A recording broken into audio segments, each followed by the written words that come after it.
السلام علیکم haunted centre کے لسنرز کو خوش آمدید۔ آئیے سنتے ہیں دو عجیب اور پراسرار کہانیاں۔ ایک پیاسے ویمپائر کی کہانی جو لوگوں کا خون پیا کرتا تھا۔ اگر وہ کسی بھی انسان کے جسم میں اپنے دانت کاٹ دے تو وہ انسان بھی کچھ دنوں بعد ویمپائر بن جاتا تھا۔ چاند کی آخری تاریخیں، اندھیری رات اور جھینگوں کی آوازوں نے مل کر خوفناک ماحول بنایا ہوا تھا۔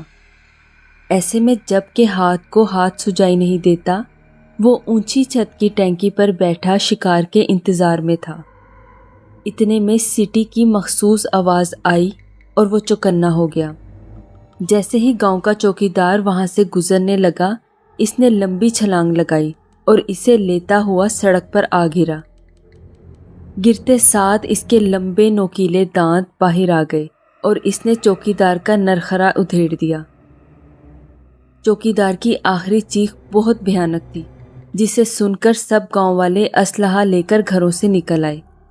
یہ پہلی بار نہیں تھا کہ گاؤں کے اندر کسی کو درندے نے مارا، بلکہ یہ تب سے شروع ہوا جب گاؤں کے کچھ بہادر نوجوان ان درندوں کا شکار کرنے گئے اور خود شکار ہو گئے، ورنہ پہلے تو وہ جنگل کے اندر سے گزرنے والوں کا شکار کرتے تھے، اور جب شکار نہ ملتا تو جنگل کے سرے پر آ کر کبھی جانوروں اور زیادہ تر انسانوں کا شکار کرتے تھے۔ مگر جب گاؤں کے اندر کچھ بہادر نوجوان بندوقیں لے کر ان درندوں کا شکار کرنے گئے اور ان میں سے ایک نوجوان جنگل سے زخمی حالت میں واپس آیا اور اس نے سب کو بتایا کہ وہ درندے اصل میں ویمپائرز ہیں، انسانوں کے خون کے پیاسے، انتہائی لمبے ناخنوں اور لمبے دانتوں اور نہایت سفید خوفناک شکلوں والے ویمپائرز جو رات کو شکار پر نکلتے ہیں، انسانی خون اور گوشت سے اپنی پیاس بجھاتے ہیں۔ تب سے گاؤں میں پہرا لگا دیا گیا اور لوگوں نے راتوں کو گھروں سے نکلنا چھوڑ دیا، مگر کچھ تھا جو بدل رہا تھا۔ اس رات کے بعد اس نوجوان میں تبدیلی آ گئی۔ وہ روشنی سے ڈرنے لگا اور دن میں بھی گھر سے نکلنا چھوڑ دیا۔ اسے کچے گوشت اور خون کی طلب ہونے لگی، اور پھر پہلی بار جب وہ ویمپائر بنا، اس رات وہ گھر پہ اکیلا تھا۔ وہ آرام سے سویا ہوا تھا کہ اچانک تکلیف سے اس کی آنکھ کھل گئی۔ اس کے سامنے والے دانتوں میں شدید درد ہو رہا تھا اور اچانک سے اس کی شکل بدل کر بھیانک ہو گئی۔ لمبے لمبے دانت ہونٹوں سے باہر نکل آئے اور وہ بے خود ہو کر شکار کو نکل گیا۔ اس کے بعد یہ ہر دوسرے تیسرے دن کا معمول بن گیا۔ رات ہوتے ہی وہ ویمپائر بن کر شکار کو نکل جاتا اور صبح سے پہلے واپس آ کر سو جاتا۔ گاؤں میں ادھڑی ہوئی لاشیں ملنے لگی، جن کا خون چوس کر انتڑیاں تک چبا لی جاتی تھیں۔ اس رات بھی وہ نوجوان اپنے شکار پر جھپٹا، مگر چوکیدار کی آخری بھیانک چیخ پر لوگ اسلحہ لے کر گھروں سے نکل آئے، لیکن تب تک وہ اپنا کام کر چکا تھا۔ خون پی کر اب وہ لاش کا کلیجہ چبا رہا تھا۔ جب اسے پہلی گولی لگی، وہ اچھل کر دور جا گرا اور اٹھ کر اپنے خون آلود ہاتھوں کو چاٹنے لگا۔ اس کا بھیانک چہرہ خون سے لتھڑ کر اور بھی خوفناک لگنے لگا تھا۔ لمبے لمبے خون آلود دانت اور لال آنکھیں غصے میں مزید لال ہو گئیں۔ جیسے ہی دوسری گولی لگی، اس نے گولی چلانے والے پر چھلانگ لگا دی اور اس کے بازو سے گوشت نوچ کر جنگل کی طرف بھاگ نکلا۔ لوگوں نے زخمی نوجوان کو اٹھایا اور گھروں کو واپس چل دیے۔ اپنی دانست میں انہوں نے ویمپائر کو مار دیا تھا، مگر کون جانے کہ اگلا ویمپائر وہ اپنے ساتھ لے کر جا رہے تھے۔ کون جانے اب کتنے شکار اور شروع ہونے والے تھے۔ آئیے بڑھتے ہیں اپنی دوسری کہانی کی طرف۔ یہ کہانی ایک روح کی کہانی ہے۔ یہ کہانی مجھے میرے دوست نے سنائی تھی۔ اس کا ایک کلاس فیلو تھا جس کے ساتھ یہ حادثہ رونما ہوا تھا۔ ایک رات وہ اپنے دوست سے مل کر رات کو واپس گھر آ رہا تھا۔ اس وقت آدھی رات ہو چکی تھی۔ شہر کی زندگی میں آدھی رات کوئی بڑی بات نہیں ہوتی، گہما گہمی ہوتی ہے۔ وہ بس کے ذریعے گھر جانا چاہتا تھا، اس لیے بس سٹاپ پر کھڑا تھا، لیکن اتفاق سے کوئی بس یا وین آتی دکھائی نہ دی اور اس کو وہاں کھڑے کھڑے 1 گھنٹہ گزر گیا۔ رکشے والا کافی پیسے مانگ رہا تھا، سو اس نے سوچا کہ مزید انتظار کر لینا چاہیے۔ یوں ہی کافی دیر گزر گئی تو اسے ایک گاڑی آتی نظر آئی جو اس کے پاس آ کر رک گئی۔ اس میں ایک جوان سال خوبصورت لڑکی سوار تھی۔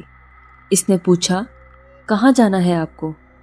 وہ حیران ہوا کہ ایک لڑکی اس کو لفٹ دے رہی ہے۔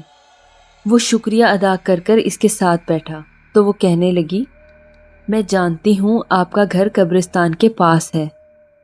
یہ سنتے ہی اس کی تو جیسے سانس رک گئی کہ وہ لڑکی اسے کیسے جانتی ہے۔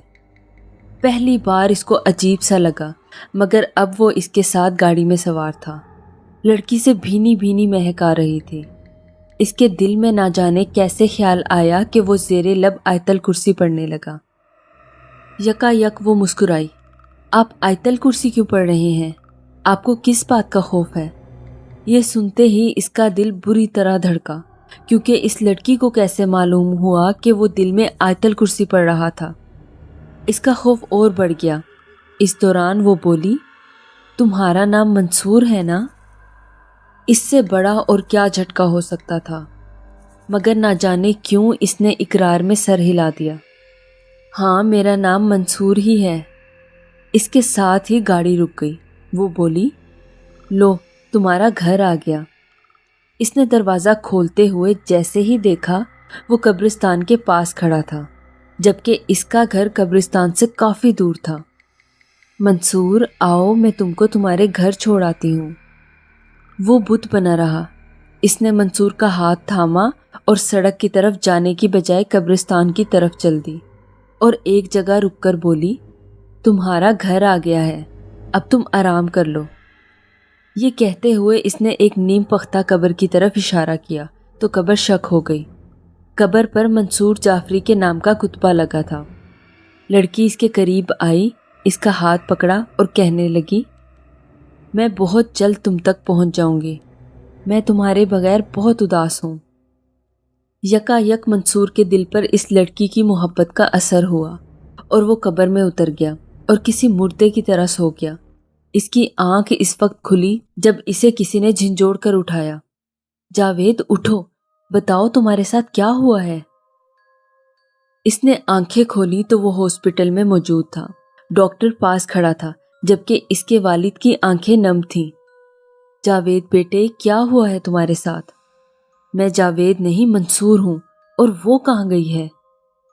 اس کی باتیں سن کر ڈاکٹر پریشان ہو گیا اور اسے نیند کا انجیکشن لگا دیا۔ دن ایسے ہی بیت گئے، مگر منصور نے جاوید کا نام قبول نہ کیا اور نہ والد کو پہچانا۔ پھر ایک دن اس کے والد اس کو ایک پیر کامل کے پاس لے گئے اور اس کا روحانی علاج کروایا۔ پیر صاحب نے بتایا کہ جاوید کے ساتھ حقیقت میں رات کے وقت ایسا ہی واقعہ پیش آیا تھا۔ اس کی تصدیق اس طرح ہوئی کہ وہ اسے قبرستان میں منصور جعفری کی قبر پر لے گئے، جو 20 سال پہلے قتل ہو چکا تھا۔